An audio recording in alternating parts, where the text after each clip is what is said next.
So here we are at the end of Holiday Club in a Box day number 3. Can't believe we're already here. And oh my goodness me, what a story. Isn't that an amazing story? The Israelites get stuck at the edge of a sea. They have no idea what they're doing, where they're going to go. They're worried about the Egyptians who are behind them. And then God says to Moses, just put your hand out. So Moses puts his hand out and then whoosh, the water just parts and then dry land. Isn't that incredible? And you know what? I was thinking about, is there a story like that in the life of Jesus? And actually there were two I could think of, two stories that both involve the sea and that both involve something absolutely amazing happening to do with the sea. And there's one in particular that we're going to share this evening. And I had a few friends help me do this story, so I hope you enjoy what you're about to see. It involves me getting very wet, and that's always something fun for other people to see. So enjoy the story, and we'll be back here in just a second.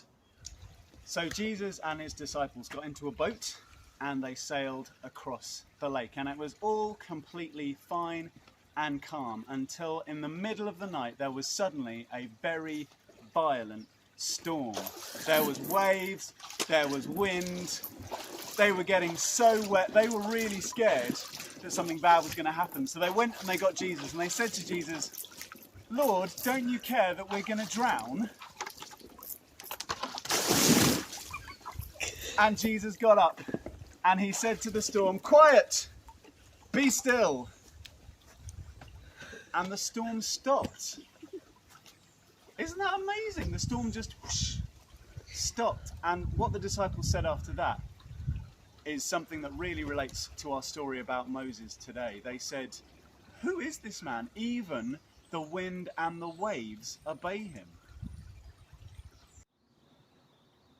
Did you see it? Did you notice how that story about Jesus is similar to the story about Moses and the Israelites crossing through the middle of the Red Sea?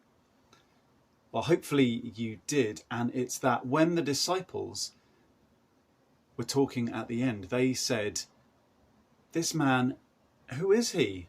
He even has power over the wind and the waves." And it was their way of recognizing that Jesus wasn't just another person. He wasn't just another teacher or their friend. He was actually God. So just in the same way that God in our story with Moses was able to part the sea using a great wind, in our story about Jesus, he is able to calm the sea and the wind just by speaking 3 single words. And I think that is absolutely amazing. Now, tomorrow we're going to hear about another amazing miracle, something else that God did for his family, the Israelites and Moses. And we'll also have another think about something that Jesus did in the evening. But in the time between this evening and tomorrow evening, as you read the story and then maybe as you think about it through the day, have a think about maybe what you see every day, or maybe what you've seen in the past that has been miraculous, something that you found really hard to explain, either to yourself or maybe to other people if you've then seen it. And if you have got one of those things, we'd love to hear your stories about that on our Facebook pages. So we hope that you guys have a great rest of the evening. I hope you guys have a great day tomorrow, and I look forward to seeing you again tomorrow evening as we wrap up day 4 of Holiday Club.